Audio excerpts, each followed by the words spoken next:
Hey, what's up? It's Kelli Lemon on NERDSoul, and this is RockDASpot. NERDSoul.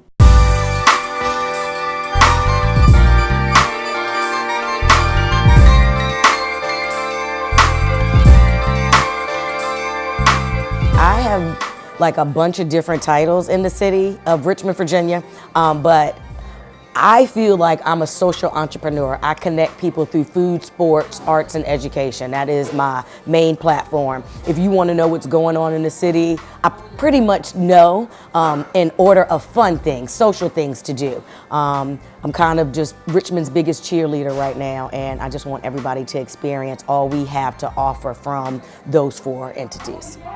The fact that we are rich in history, but we have a lot of people that are here that aren't getting the shine that they deserve for whatever reasons, whether it be us being just divided by class, by race, by thoughts and ideas. I think that being Richmond's biggest cheerleader is someone that can go out in any area of the city and enjoy that part of the city, find new ways to kind of live the city. Also make sure that I am taking others with me to the new restaurants, to the new museums, to all the things that Richmond is getting nationally known for. It's interesting who knows about those things and who doesn't know about those things. So I think for me it is how much am I making sure that those that are working here on their 9 to 5 are also living and experiencing the dope parts of the city. It's a social cafe that is forcing people to create a unique culture over coffee. I also have a podcast called Coffee with Strangers, and as I am sitting around talking to people that I don't know about what they're doing and why they do it, coffee just, is the common theme. Everybody keeps saying, well, let's meet over coffee. Well, let's do this over coffee. And so coffee was that thing that was bridging people together. And when I thought about what was next for me, I ran a restaurant. I've always wanted a bar. And so how could I kind of do a hybrid of some things where I could have a cafe, a coffee shop, and a hangout suite. And so everybody, if you know neo-soul or R&B at all, you know that this coffee shop was named after Maxwell's first album, Urban Hang Suite. I thought about a spot that was in an urban environment that people could be very comfortable in and just kind of hang out. And so an urban hang suite it just kind of popped in my mind. And I started to do some Googling on it and realized Maxwell was the only person that was really, really using it, and he didn't protect it. So therefore, in my business mind, I made sure that when I thought about this coffee shop, how could I extend that brand even further from it just being coffee? And so that's where the social cafe piece came into play. It's so crazy, like everything. Sometimes you'll walk in and all the politicals will be in here. And then, a little bit later, all of the hip hop heads will be in here. And then a little bit after that, you might find a table of all VCU students or, some lawyers. And you can find anybody in the hang suite. And I think that's what I love. And how the connections are happening is people are ear hustling. So you might be having a conversation about, top 5 rappers dead or alive, right? But somebody at the table beside you does not agree with your top 5, And I have seen people jump into those conversations or, talking about school and talking about the political climate or whatever is going on. It makes you comfortable to share however you feel. And I think that's what this space provides. That is more a brand within some individual brands. So Light the Fruit is my hosting / PR brand that I put out for radio and TV and things of that nature. Light the Fruit is also on Radio 1 Richmond. So iPower and Kiss with heavy hitter DJ Lonnie B. So Lonnie kind of created the art of noise out of a need for us to want to go to a party and hear songs that we like, get real sweaty like an old school gym jam, but just remember good music. And it was started 7 years ago on Thanksgiving night at a club down in Shockoe Bottom. And I think, Lonnie says 60, I say 40, somebody else says 100 people to growing out of the National. So it's a music lover's party. If you love music, two DJs, Lonnie and DJ Mark, and then Skills and I are on the mic. And it's an experience. It's a music experience. I think my love of entrepreneurism is that I am my boss. Like, can't nobody tell me what to do. When I want to drink at lunch, hey, can I drink at lunch? Girl, go ahead, have a drink at lunch. I mean, you know, like, those type of things happen. I love the working for myself, being responsible for myself. But that's the curse too. Because when I get lazy, I am held accountable for my laziness. I have to motivate myself sometimes. Those types of things are, the ups and downs of entrepreneurism. You have to budget extremely well. And you have to be, I was telling somebody this, a little bit schizophrenic, because you could have some of the worst and the best days on the same day. And that emotion is so crazy. Like, take for example, if it's payroll Friday and you have no idea how you're gonna make payroll, and then, you have this great day of sales, and, everybody just seems to come in that day, and you're like, woo, I made it to another day. That's kind of the ups and downs of entrepreneurism. It was back in 2016. I was working for my friends over at Mama J's. These are my friends, so let's also I need that to be very much in this equation, okay? And the brand had started to, get to a very, very household name level.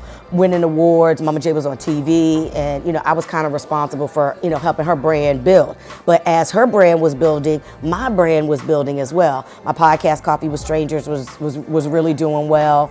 I was starting to host more things. Radio was picking up, and, Art and Noise was like kind of booming at the same time. So Lonnie and I had a lot of musical events that we were doing around the city. And, I was asked for my goals, and I just told my friend supervisor at the time, I said, my one goal is to find my replacement so I can get out of here. And again, as a friend, I think he was kind of like, oh crap. But at the same time, he was like, yeah, it's time. I can't hold you selfishly because I want you to continue to build this brand when I know that your brand is, getting to another level. So I think that was I took 10 months to leave the restaurant. And within those 10 months, I stacked. So I had enough money to live comfortably for a year. And that was enough for me to know that I could step out. 10 years ago, lots of sacrifices. Now, at this level, I'm very particular about my brand, what I do, who I do. And I'm not gonna lie, I used to take every dollar.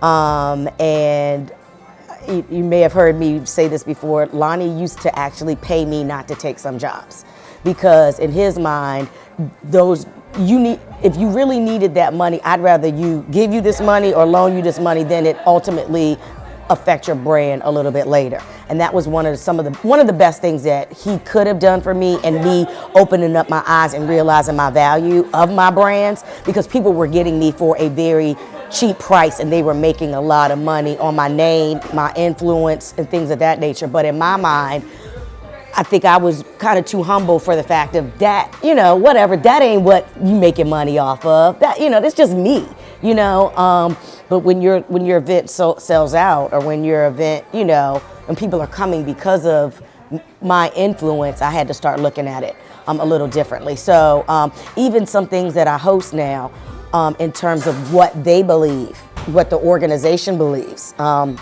Again, I might not have cared that the National Gun Association is sponsoring, this conference that they're asking me to be the MC for, because that check is going to be amazing. But then ethically, am I going to be all right with that check?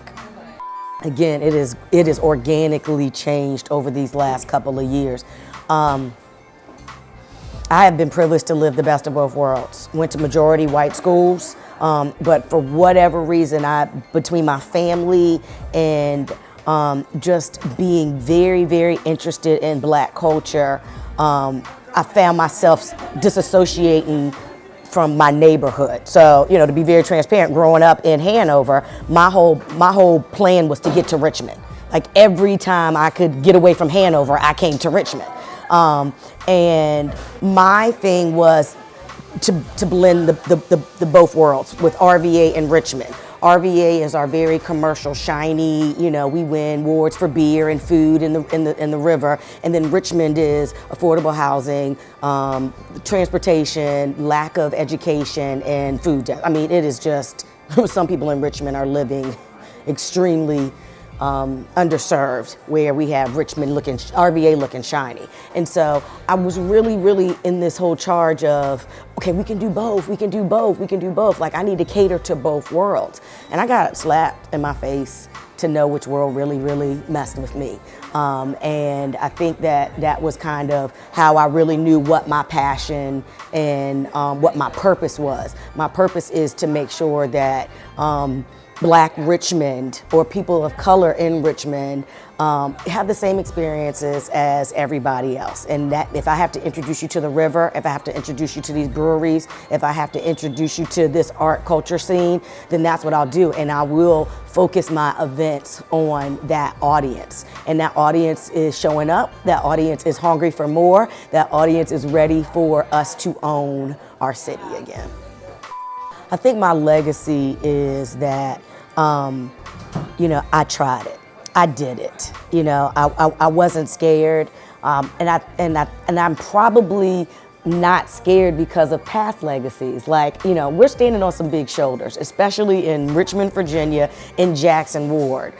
This area was called the Harlem of the South. Some of the most affluent Blacks have come out of this area, and you know, Maggie Walker's one of them, you know, not to name drop her, but, you know, when I'm in my struggle or in my gut of things, I'm like, but Maggie did it. You know, like, I gotta be able to do it. So I think my legacy is learning from those that came before me and then seeing how I can pass it down. I know it is hard for the next woman to be an entrepreneur in this city. I got a lot of what I got because I already had these other brands and these other influences, but it does pain me to see this dope woman that's got this dope idea and she doesn't even know where to start, or she's challenged because she doesn't have any capital, or she doesn't even just know the basics of, you know, how to start her business. And so I think that's going to be next for me on the legacy, is how I'm bringing people up in this process and making sure that I'm paying it forward, and that when I leave, everybody at least knows that I branched out and I helped somebody reach their goals through their passion.